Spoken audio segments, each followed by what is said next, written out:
যদি গোটা বাংলায় শুভেন্দু সুকান্তকে হুঁশিয়ারি দিয়ে বলতে চাই, যদি গোটা বাংলার একজন তৃণমূল কংগ্রেসের কর্মীদের গায়ে হাত পড়ে, গোটা বাংলায় আপনাদের প্রয়োজনে যদি একজন সংখ্যালঘু বা সংখ্যাগুরুর গায়ে হাত পড়ে, সেদিন কিন্তু আপনার নিরাপত্তা কেউ দিতে পারবে না। এটা অন্তত মনে রাখা উচিত।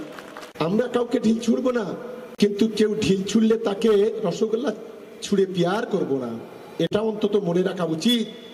আর এখানকার যে গাদ্দার আছে এই ভাঙড়ে, সংখ্যালঘুদের ভোট কেটে নিয়ে বিজেপিকে যে হাত শক্ত করে, ও জানে আমি কোথায় জিততে পারবো না।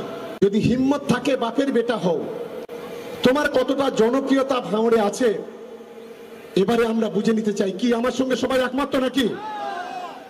এটা আমরা এবার বুঝে নিতে চাই। তুমি অনেক বড় বড় কথা বলো, আমরা কোনো গত 3 বছর তৃণমূল কংগ্রেস কোন রকম সিঙ্গেল ইনসিডেন্ট ভাঙড়ের মাটিতে ঘটায়নি। আইএসএফ এর সঙ্গে এখনো যারা আছো আমি তাদের বলি, আরে ও তো হুজুর, তো 1 বছর পরে আর 10 মাস পরে হুজুর চলে যাবে। যারা একটু নেতা মাতা আছে তুই ভালো করে খাইয়ে দাইয়ে দাও, 10 মাস পরে হুজুর কি আর পাবে না, জীবন চেষ্টা করলেও পাবে না।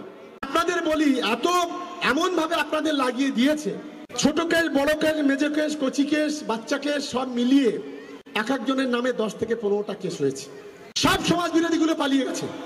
এমন উস্কানি দিয়েছে, এখান থেকে গিয়ে মালদাতে গিয়ে সেখানে অশান্তি ছড়িয়েছে এই আইএসএফ এর কিছু সমাজ বিরোধী। এখান থেকে ভাবতে পারেন কোন জায়গায় আপনাদের সমাজ বিরোধী বানাচ্ছে, ভালো করে বিচার করুন, বিবেকের কাছে প্রশ্ন করুন। আইএসএফ এর বন্ধুরা এখান থেকে মালদাতে, মুর্শিদাবাদে গিয়ে গন্ডগোল বাঁধিয়ে দেওয়া, পাতায় টুপি পরে আগুন জ্বালানো, সমাজ বিরোধীতা আপনাদেরকে বানিয়ে দিচ্ছেন।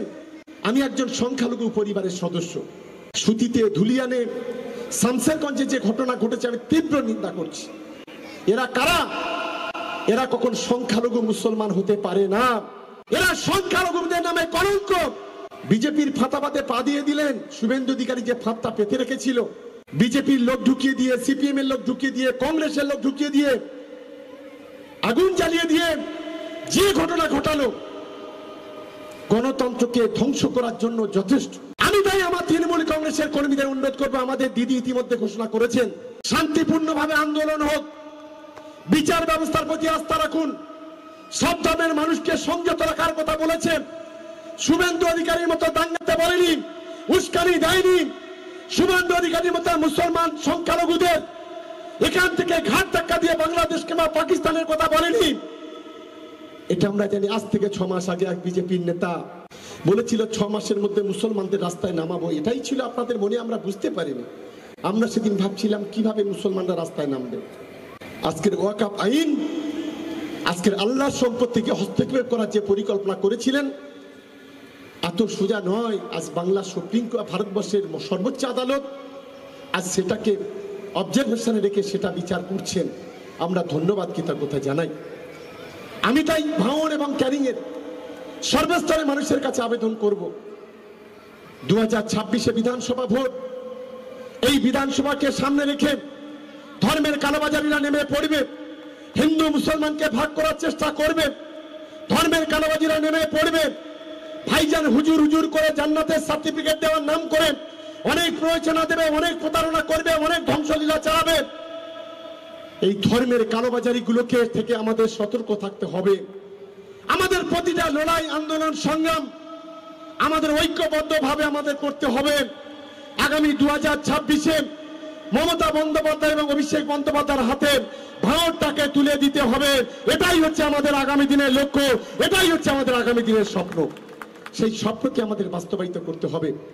তাই আজকে আমার রাজনৈতিক জীবনে এত মানুষ আমি কখনো দেখিনি। প্রায় 10 কিলোমিটার রাস্তা শুধু মানুষ আর মানুষ, স্বতঃস্ফূর্ত মানুষ রাস্তায় নেমেছে। 80% মানুষ মাঠে ঢুকতে পারেনি, 80% মানুষ রাস্তায় আছে।